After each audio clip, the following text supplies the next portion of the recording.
திரு பிரியன், அதிமுக திமுகன்ற அந்த இருதுருவ அரசியலின் தன்மை அப்படியே தான் இருக்கும் யார் புதிதாக வந்தாலும்னு இதுவரைக்கும் வந்தவர்கள் எல்லாரையும் அவர் சொன்னார். அதே தன்மை தானா திரு விஜய்க்கும் அதுதான் பொருந்துமா, இல்லை அந்த தன்மை மாறுறதுக்கு வாய்ப்பு இருக்கா? இல்லை, அந்த தன்மையை மெயின்டைன் ஆகும் தான் என்னுடைய கருத்து. அதாவது அதிமுக திமுக இங்கே இருதூர அரசியல் இருக்கும். பட் ஆனால் திமுகவுடைய செல்வாக்குக்கும் அதிமுகவுக்கு செல்வாக்குக்கும் ஒரு கேப்பு, அந்த கேப் ஒயினே போகிறதுக்கான வாய்ப்பு இருக்குது. வரப்போகிற தேர்தல்ன்றது எடப்பாடி பழனிசாமிக்கு வாழ்வாசாவா தேர்தல். அவருடைய தலைமை அதிமுகவில் நீடிக்கணுமா இல்லையான்னு டிசைட் பண்ணுற ஒரு தேர்தல்.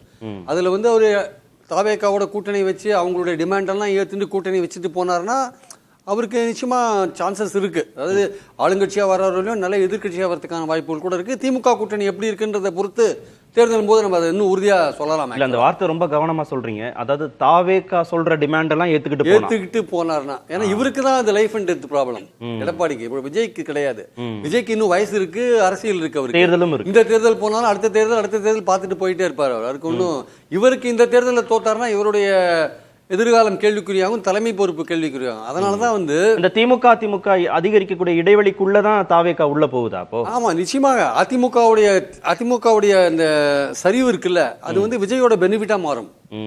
அதனால அதிமுகவை ஏன் வளர்க்கணும்னு கூட விஜய் நினைக்கலாம். கூட்டணி வச்சு அவங்களுடைய சர்க்கிள்ல என்ன சொல்றாங்கன்னா, அந்த பதிவுல அவங்க என்ன சொல்றாங்கன்னா, அதிமுக செத்து விட்டது, இளைஞர்களின் ஆதரவு அதுக்கு கிடையாது, உங்களுக்கு லைஃப் கொடுக்கணும்னா நாங்க தான் கொடுக்கணும், உங்களுக்கு லைஃப் விஜய் தான் உங்களுக்கு லைஃப் கொடுக்கணும்னு இந்த வாட்ஸ்அப் குரூப்ல ஜான் ஆரோக்கியசாமிக்கு வேண்டிய ஒருத்தர் போட்ட பதிவு இது. ஆக்சுவலா தாவேக்கா வட்டாரத்துல இந்த மாதிரி ஒரு டிமாண்ட் எல்லாம் அவங்க வைக்கிறாங்க. ஸோ அதிமுகவுக்கு கொடுக்குற ஒரு விஷயமா தான் நம்ம பாக்குறோம் அது ஆக்சுவலா.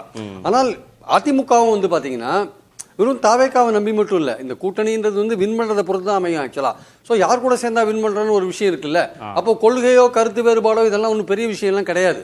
அப்போ தாவேக்கா வைக்கிற டிமாண்டை ஏற்றுக்க முடியாத ஒரு கட்டம் வரும்போது ஏத்துட்டு போனாங்கன்னா ஒரு அட்வான்டேஜ் இருக்குன்னு நான் சொல்றேன். பாஜக பெட்டர் நினைச்சிடலாம். பாஜக இன்னொரு பக்கத்துல கதவை தட்டிலே இருக்காங்க, இன்னொரு பக்கம் பேச்சுவார்த்தையும் போயிட்டு இருக்கு ஆக்சுவலா.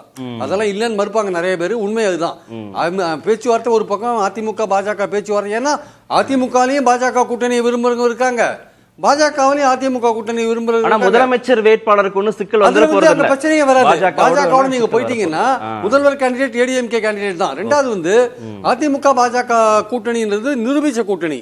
21 75 இடங்கள் வாங்கின கூட்டணி. தினகரன் சேர்ந்தாருன்னா இன்னும் 10 இடங்கள் கூட வாங்குறதுக்கான வாய்ப்பு இருக்கு. அந்த கூட்டணி அமைஞ்சதுன்னா திமுக வலுவா எதிர்க்கிற கூட்டணின்னு ஒரு நம்பிக்கை பெறறதுக்கான வாய்ப்பு இருக்கு. ஆன்டி இன்கம்பன்சி கூடும்பொழுது அந்த ஓட்டுக்கள்லாம் இன்னும் கூடுறதுக்கான வாய்ப்புகள் இருக்கு.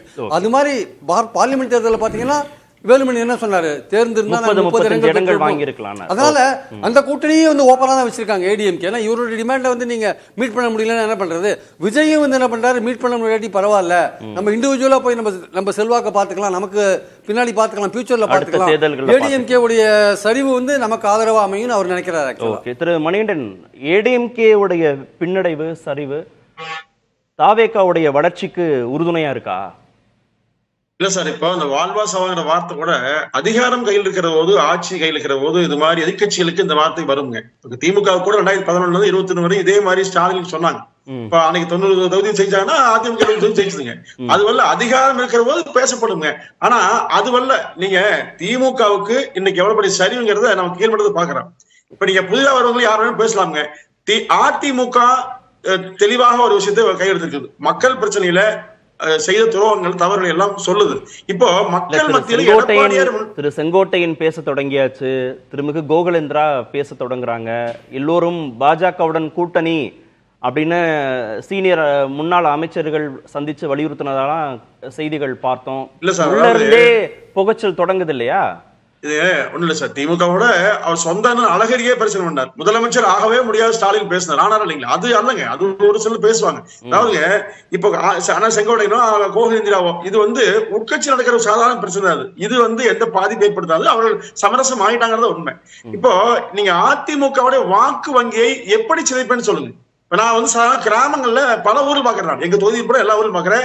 எந்தெந்த கட்சிக்கு பலம் தெரியும், நீங்க குறிப்பிட்ட புதிய கட்சிகள்லாம் யாருமே 11 தேர்தல்கள்ல தோல்வி அப்படின்னு ஓபிஎஸ் பேசுறாரு, டிடிவி பேசுறாரு. அந்த பெர்செப்ஷன் அவங்க எல்லாம் பிரிஞ்சு இருக்கிறது தென் மாவட்டங்கள்ல அதிமுகவுக்கு பாதிப்பை ஏற்படுத்துது.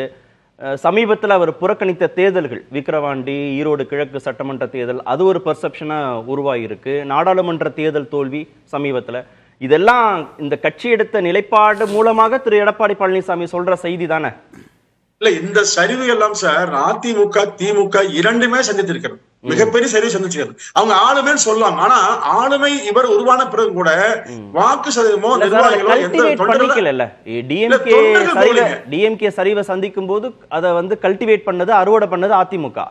அதிமுக சரிவை சந்திக்கும் போது அதை அறுவடை பண்ணது திமுக. உங்களுக்குள்ள நீங்க வெற்றியையும் பகிர்ந்துக்கிட்டீங்க, தோல்வியையும் மாறி மாறி கொடுத்துக்கிட்டீங்க. ஆனா இப்ப அப்படி இல்லை. விஜயகாந்த் மாதிரியோ கமலஹாசன் மாதிரியோ சீமான் மாதிரியோ இல்லாம விஜய்ங்கிறது வந்து இன்னும் கொஞ்சம் அதிக ஃபோர்ஸோட உள்ள வராரு. இங்க ஜெயலலிதா மாதிரியான ஆளுமை இல்லாத ஒரு நிலையில, உட்கட்சி பிரச்சனை இருக்கக்கூடிய நிலையில என்ன உங்களுக்கான தீர்வு? சார், கமலஹாசன் கோவை தெற்கில் இருக்கும்போது கூட பெண்கள் வாக்கு அவருக்கு அதிகம் போச்சு. நான் முழுமையா பார்த்தேன் போச்சு. ஆனா வெற்றி எங்க விளம்பரம் மாறி போச்சு. அவர் இருந்தும் கூட அதிமுக கூட்டணி வெற்றி பெறுது. அது அல்லங்க, அதாவது வெற்றி அளவுக்கு ஒரு கட்சியால் வர முடியுமாங்கிறது முக்கியம். இதை பிம்பத்தை உருவாக்குவாங்க. அந்த பிம்பத்தால் சொல்ற திமுக மீண்டும் ஆட்சிக்கு வந்து விட்டால் பிரியன் சொன்னார்களா, அவர் தவறா சொன்னார். அதாவது விஜய் கட்சியே இருக்காது, கட்சி அழிச்சுவாங்க. ஏன்னா அந்த அளவுக்கு வீரியமா திமுக இறங்குங்க. அதுதான் பிரச்சனை. அதிமுக தாங்க எங்க முன்னாள் அமைச்சர்கள் எம்எல்ஏ இவ்வளவு நேரம் முதல் சுற்றுல பேசின திரு முனவர் பாஷாவுக்கே விஜயோடு போலாம் கூட்டணி, பாஜகவும் வேணாம் அதிமுகவும் வேணான்னு லேசா ஆசை துளிர் விட்ட மாதிரி தெரியுது. அவர் அததான் பேசிட்டே இருக்கிறாரு.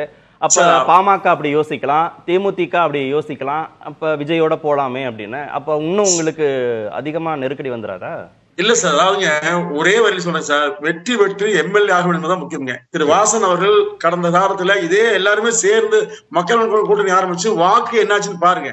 இது உறுதியா நிப்போம், தொடர்ந்து நிப்போம்னு சொன்னாங்க, ரெண்டுக்கு மாற்றுன்னு சொன்னாங்க. ஆனா முடியல. அப்ப என்ன ஆச்சுன்னா விரக்தியில தனித்தனியா பிரிஞ்சுட்டாங்க. அந்த நிலைதான் வரும் மொழிய கூட்டணி என்பதெல்லாம் வெற்றிக்கான வழியா இருக்க வேண்டும் இல்லையா, வெறுமனே. ஆமா, ஒருங்கிணைந்த அதிமுகவும் ஒத்துக்க மாட்டோம், பாஜகவுடன் கூட்டணிங்கிறதையும் ஒத்துக்க மாட்டோம். அப்புறம் வேற வழியே இல்லாம தாவேகா சொல்லக்கூடிய டிமாண்டுக்கெல்லாம் இணைஞ்சு போலாமானா அது பெர்செப்ஷன் அடிப்படையில ஏடிஎம்கே பலவீனப்படுத்திடும்னா எப்படி நீங்க மெகா கூட்டணியை கட்டமைக்க முடியும்? என்ன உங்களுக்கான வாய்ப்பு?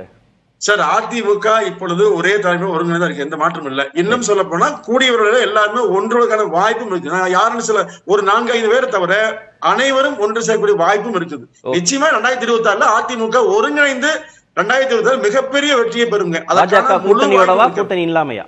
பாஜக கூட்டணியோடும் வந்தாலும் வெற்றி பெறலாங்க. கூட்டணி இல்லைன்னு சொன்னாலும் 156 தொகுதியில அதிமுக வெற்றி பெறுங்க. பேசுவோம்.